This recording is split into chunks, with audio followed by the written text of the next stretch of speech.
C'est vraiment pas beau. Et en plus, c'est tout mou. Les moisissures peuvent provoquer des allergies, être irritantes ou être toxiques. Donc il va falloir savoir quel cocktail on a.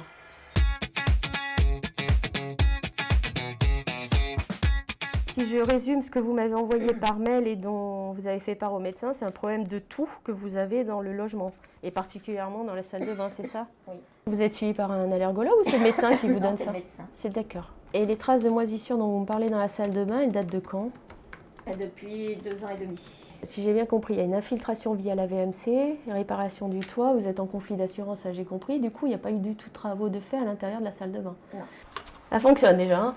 L'objectif, c'est que ça tire. Donc, de temps en temps, si vous n'êtes pas sûr, une feuille à 4. Même si c'est des polluants, que ça reste pas ici et que ça sorte. Allez, on a 68% d'humidité dans la pièce.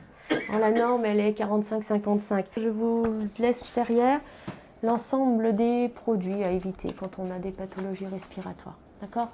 L'objectif, c'est de savoir si ces moisissures peuvent expliquer la toux de la patiente, que le médecin soit au courant dans le suivi de son patient surtout. Est-ce que je peux me permettre d'ouvrir le placard? Alors, faites pas attention. Hein. Non, mais je ne fais pas attention, je mets juste un capteur dedans. 0,61, on est au-dessus des normes recommandées. Donc il faudra continuer, dès que vous ouvrez, vous aérez l'intérieur du placard. Est-ce que vous faites le ménage avec un aspirateur? Je vous pose cette question parce que notre métier il a été créé à la base à cause ou grâce à un aspirateur qui était stocké chez une patiente dans une cave où il y avait eu un dégât des eaux et des moisissures. Bonjour, Virginie Nicoulot. On rentre? Oui, écoutez. Des fumeurs dans la maison? Non. Non. Des plantes vertes dans la maison? Oui. Alors, ok, un spathiphyllum. exactement. Ouais. Pour que les plantes soient dépolluantes, il faudrait couvrir les 3/4 de votre pièce avec des plantes. Oui, mais c'est par principe pour avoir un peu de verdure. Alors ça, c'est autre chose. Ce que vous allez avoir là, ça va être des moisissures aussi. Ah, d'accord. Donc faire attention. Et il y a des plantes qui provoquent des allergies. C'est vous qui les avez fait poser? Oui, en même temps que les travaux juste avant d'aménager. Ils vous ont mis des entrées d'air? Aucune idée. Non, je pense non. pas. Donc là aussi, pas d'entrée d'air? Non.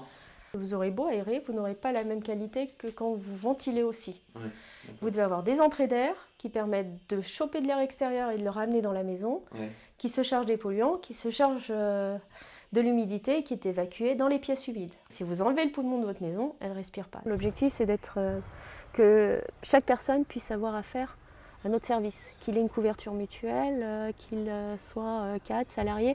Dans une journée, on passe de la caravane au château. Il faut qu'on puisse offrir le service à toutes les populations. Je pense qu'il y a beaucoup de choses encore à faire au niveau de la qualité de l'air intérieur. Une prise de conscience des pouvoirs publics, des gens du bâtiment, des professionnels de santé de partout. Il faut que ça soit une concertation globale.